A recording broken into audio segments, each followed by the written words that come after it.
हम जिस टॉपिक के बारे में बात कर रहे हैं वो है लाइफ स्किल्स। असल में ये ऐसा टॉपिक है जो कि सिर्फ एक टॉपिक नहीं है, ये एक पूरी लाइफ ही है हमारी लाइफ है। क्योंकि हम बच्चों के साथ डील करते हैं तो बहुत सारी चीज़ें ऐसी होती हैं जो बच्चे हमें देखकर ही सीखते हैं, या बहुत सारी चीज़ें ऐसी होती हैं जो कि हम उनको जो उनकी कमियां होती हैं उनको समय समय पर उन्हें इन्फॉर्मेशन करने की कोशिश करते रहते हैं। हाँ, मैं एक वाकया आप लोग के साथ शेयर करना चाहता हूँ। मैं अपने विद्यालय में बच्चों को हिंदी पढ़ना सिखा रहा था।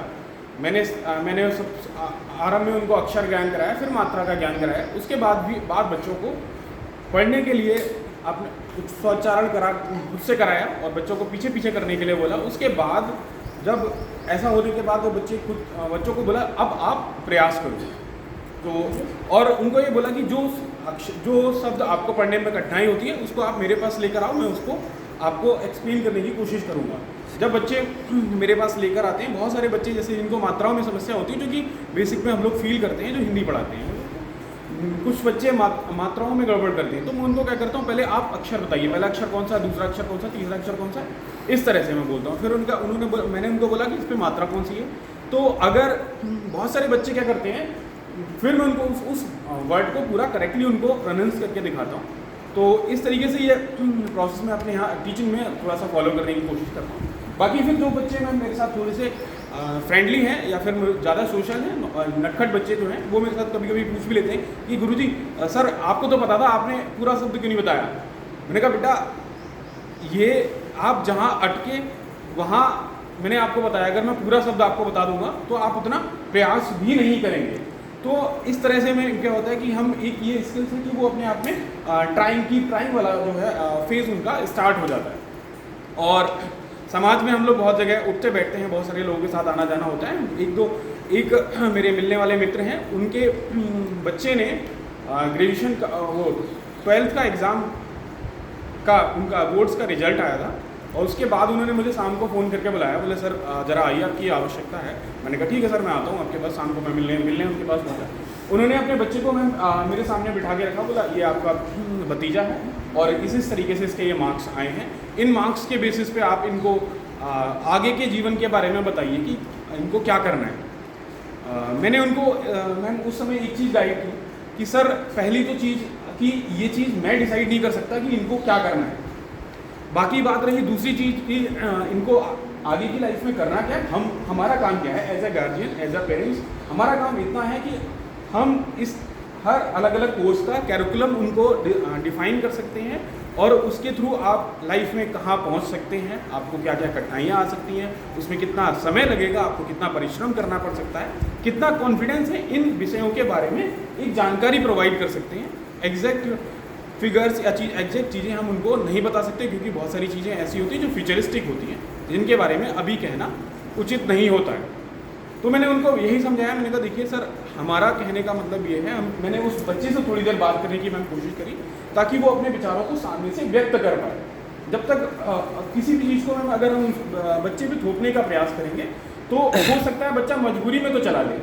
बहुत सारे केसेस मैंने ऐसे देखे हैं, बहुत सारे लोग ऐसे देखे हैं जो ये बोलते हैं कि 12th के बाद पता ही नहीं था क्या करना था। कुछ समय पहले एक भीड़ चली थी कि बीटेक करना है, हमने भी कर लिया, घर वालों ने प्रेशर बनाया, हमने भी कर लिया। लेकिन मैं खुद बीटेक पास आउट हूँ। मैंने अपना जिस ब्रांच में मेरी रुचि थी मैंने उसमें ही बीटेक कंप्लीट किया। बट बहुत सारे लोग ऐसे हैं जो कि आज का जो सिनेरियो हम देखते हैं, बहुत सारे लोगों का सीन क्या होता है कि अब बीटेक वाले इंजीनियर का काम ये था कि फैक्ट्री में या फिर रिसर्च वर्क में कहीं भी जहाँ पे आपको टेक्नोलॉजी से रिलेटेड चीज़ों के बारे में जानकारी चाहिए थी वो उसको प्रोवाइड करना, क्योंकि उसके बारे में उसने स्पेशलाइजेशन किया था, उसको पढ़ा था।